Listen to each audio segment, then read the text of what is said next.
안녕하세요. 타이거 ETF 김수정입니다. 글로벌 ETF 라운지에 오신 것을 환영합니다. 올해 들어 일본 증시가 갑자기 상승하면서 일본이 다시 떠오를 것인가 관심을 가지는 투자자분들이 많은데요. 오늘은 일본 증시의 특성과 상승 원인을 분석해보면서 앞으로 추가 상승 가능성이 있을지에 대해서도 살펴보겠습니다. 글로벌 ETF 라운지. 일본 증시가 이렇게 갑자기 오른 적이 있었나요? 1990년 버블 붕괴 이후 단기간 이렇게 상승한 적은 없습니다. 하지만 일본 증시에 영향을 미칠 만한 크고 작은 이벤트들은 있었는데요. 최근 주목할 만한 이슈로는 정권 교체를 꼽을 수 있습니다. 2022년 6월 8년간 지속되어온 아베 정권이 끝나고 기시다 정부가 들어섰는데요. 큰 그림에서 보면 박스권 안에 있지만 그 안에서도 자민당이 정권을 잡았을 때 증시가 상승하는 모습을 확인할 수 있습니다. 갑자기 막을 내린 아베 정권 이후 일본 내에서는 차기 정권에 대한 불안감이 있었는데요. 기시다 정부가 안착을 하면서 정치에 대한 불안감이 해소되며 증시가 오를 수 있는 여건이 만들어졌다고 볼 수 있어요. 이와 함께 올해 4월 일본은행 총재가 교체된 것도 큰 영향을 미쳤습니다. 우에다 가조 신임 총재는 경제학자로서의 면모가 두드러지는 인물인데요. 비둘기도 매도 아닌 입장을 가지고 있었기 때문에 취임 초기 일본 증시는 이에 대한 반응이 부재했죠. 그런데 우에다 총재 취임 후 일본은행은 대규모 금융 완화 정책을 유지하겠다고 밝혔습니다. 이로 인해 엔화 약세 흐름이 계속 유지될 것으로 보여요. 엔화 약세 흐름이 증시를 끌어올리는 이유는 뭔가요? 엔화 약세는 그대로 기업의 실적 개선으로 이어질 수 있기 때문이죠. 실제로 작년엔 엔화 가치가 32년 만에 최저 수준으로 떨어지면서 수출이 증가했고 일본 수출 기업들은 외화로 벌어들인 금액을 엔화로 환산하면서 순이익이 크게 늘어났어요. 또 외국인 투자자들도 엔저 흐름을 타고 일본 주식 투자를 늘리면서 증시를 끌어올리는 역할을 하고 있고요.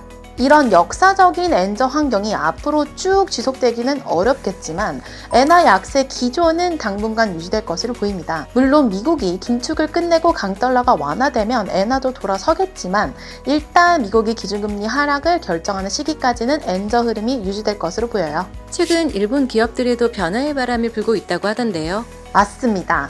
증시 상승이 지속되려면 기업들의 자발적 변화가 중요한데요. 올해 3월 도쿄증권거래소는 PBR 1배 이하의 기업들에게 밸류에이션을 높일 방법을 찾아오라는 숙제를 내줬습니다. PBR은 기업이 보유한 순자산 대비 주가 수준을 의미하는데요. 즉 PBR이 낮을수록 해당 주식이 저평가됐다는 뜻이죠. 그러니까 기업들에게 어떻게 하면 주가를 끌어올릴 것인지 방법을 강구하라고 한 거예요.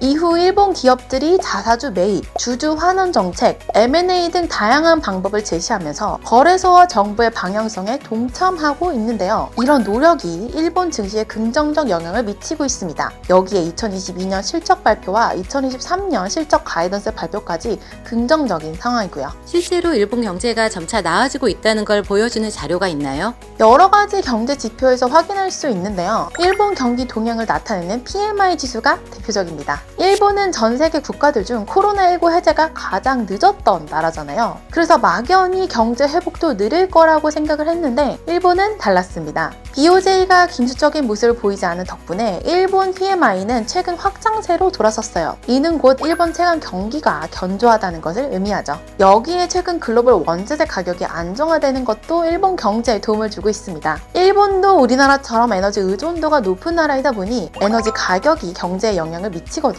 그런데 최근 에너지 가격이 하향 조정되면서 숨통이 좀 트이고 있는 거죠. 무엇보다 가장 피부에 와닿는 건 여행 수지입니다. 요즘 주변에서 일본 여행 준비하는 분들 많으시죠? 지난 4월에는 무려 195만 명이 여행 목적으로 일본에 입국하기도 했는데요. 기시다 정부는 전국 여행 정책과 해외 관광객 유치 정책을 대대적으로 펼치면서 내수 경기 회복을 돕고 있습니다. 그 결과 일본 1분기 GDP는 전기 대비 0.4%나 오르면서 성장 전환했습니다. 이처럼 경제는 살아나고 있는데 일본 정부는 최대한 완화적인 금융 정책을 고수하다 보니 상승 분위기가 계속 이어지고 있습니다. 일본 투자자들은 어떤 전략을 세워야 할까요? 사실 일본 증시에 확실한 혁신성이 있다고 말씀드릴 수는 없을 것 같습니다. 다만 기존에 일본에 투자하고 있다면 굳이 매도를 할 이유는 별로 없습니다. 경제는 살아나는데 완화 정책은 유지되고 기업들은 변화를 모색하고 있으니까요. 일본만이 갖고 있는 고유 요인들의 매력 때문에 외국인 투자자들도 꾸준히 자금을 쏟아붓고 있는 것 같아요. 물론 단기간에 일본 대표 지수가 사상 최고치를 경신한 만큼 소폭 조정될 수는 있습니다. 하지만 큰 틀에서 보면 상향하는 분위기라고 말씀드릴 수 있습니다. 당장 장기적인 성장성과 높은 수익률을 기대하기는 어렵지만 앞으로 어떤 국면이 펼쳐질지 예의주시하면서 지켜보는 것이 중요할 것 같아요. 감사합니다.